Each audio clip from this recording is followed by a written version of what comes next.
Bapak, Ibu, Saudara dan Saudari, salam jumpa. Mengerti. Siapa bertelinga, hendaklah ia mendengar. Matius bab 13 ayat 1 sampai dengan 9. Ada sebuah kisah menarik. Seorang pastor sedang berkhotbah di mimbar. Pastor itu biasanya sangat berapi-api dalam berkhotbah.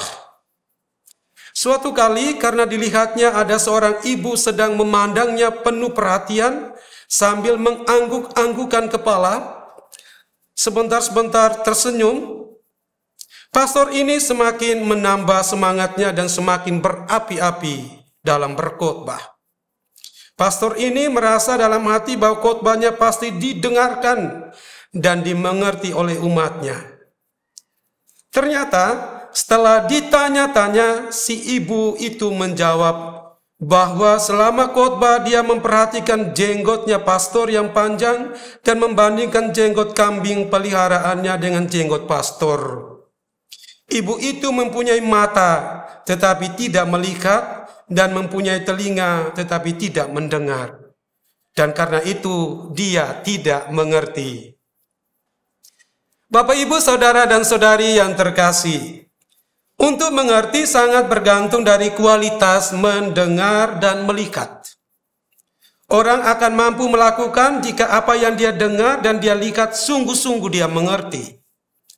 Maka biasanya sebuah program atau aplikasi atau sistem atau apapun bentuknya baru diberlakukan dan dipakai jika sudah ada sosialisasi dan ada indikator yang menunjukkan bahwa sistem atau program itu sudah dipahami atau dimengerti. Bapak, Ibu, Saudara dan Saudari yang terkasih, Yesus menggunakan perumpamaan untuk mengelompokkan para pendengar. Perumpamaan itu diberikan Yesus karena ia tahu bahwa dari sekian banyak orang yang datang berbondong-bondong mendengarkannya, tidak semuanya memiliki mata dan telinga hati yang dapat mengerti dan melaksanakan apa yang mereka dengar.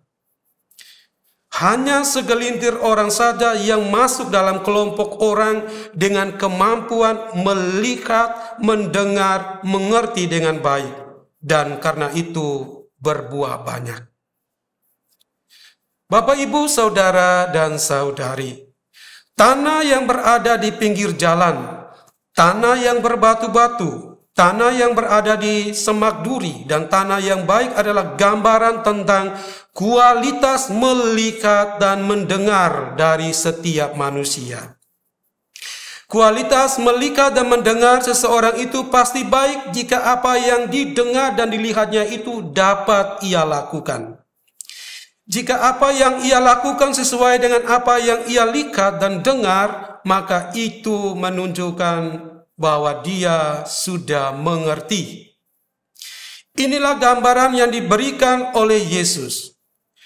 Jadi Yesus membedakan pendengar berdasarkan sejauh mana firman itu didengar dan dimengerti serta dilaksanakan.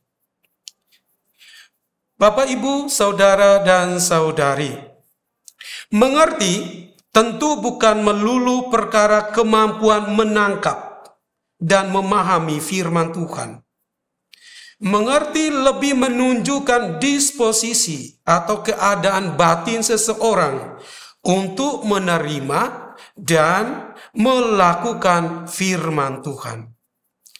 Jika dalam hati seseorang bersarang hal-hal yang tidak baik, seperti kecemasan, kurang percaya kepada Tuhan, benci, dendam, hawa nafsu, egois, sombong, kerakusan, murung dan kurang gembira, maka sulitlah bagi orang itu untuk mengerti dan melakukan firman Tuhan.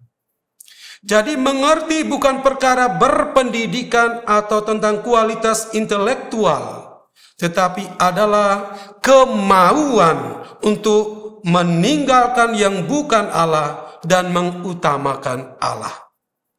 Firman Tuhan adalah pelita tubuh dan akal budi. Jika orang secara akal budi memiliki pengetahuan yang lengkap dan luas tentang Tuhan, tetapi jika tidak beriman sungguh-sungguh, maka hal itu menunjukkan bahwa orang itu sesungguhnya tidak mengerti firman Tuhan. Bapak, Ibu, saudara dan saudari yang terkasih, untuk dapat mengerti, tidak cukup dengan membaca atau merenungkan firman Tuhan. Untuk dapat mengerti, orang dituntut untuk terbuka kepada Tuhan. Orang dituntut untuk memiliki hati yang mau dan bersedia dibimbing dan dikuasai oleh Roh Tuhan. Orang dituntut pula untuk menyerahkan diri secara total kepada Tuhan untuk dibentuk olehnya. Tuhan membentuk manusia menurut cara dan jalan yang tidak mudah dimengerti oleh manusia. Bagi orang yang mau, ia harus mengatakan, "Terjadilah padaku menurut perkataanmu." Firman Tuhan tidaklah mudah untuk dipahami oleh semua manusia. Firman Tuhan akan mudah dimengerti oleh, dan jika manusia mau dituntun oleh Allah ke jalan yang dia tidak mengerti dan kehendaki. Saudara dan saudari, Santa Maria Bunda Yesus adalah contoh pribadi yang digambarkan sebagai tanah yang subur. Meskipun ia tidak mengerti kehendak Tuhan, tetapi karena hatinya suci, maka dia disebut yang berbahagia. Berbahagialah orang yang mau mendengar dan melaksanakan firman Tuhan. Berbahagialah orang yang suci hatinya, sebab bagi merekalah kerajaan Allah. Bapak, Ibu, saudara dan saudari yang terkasih, mari kita bersama mengolah hati kita agar menjadi sarang kebaikan yang dari dalamnya Tuhan dinyatakan. Hendaklah kita selalu mengatakan, "Terjadilah padaku menurut perkataan." Membaca, merenungkan firman Tuhan adalah jalan yang menajamkan pendengaran kita akan firman-Nya. Iman kemudian bertumbuh dari pendengaran kita. Maka mari kita membuka hati untuk mendengarkan firman Tuhan. Mari kita buka hati untuk dibimbing oleh Tuhan. Kita biarkan diri kita dibentuk oleh Tuhan sendiri melalui jalan kerendahan dan kepekaan hati. Dalam keheningan hati kita merasakan sentuhan lembut kasih Tuhan. Karena itu, biarlah hati kita terus bermada bagi Tuhan lewat kata dan perbuatan kita setiap hari dalam keheningan hidup kita masing-masing. Tuhan memberkati.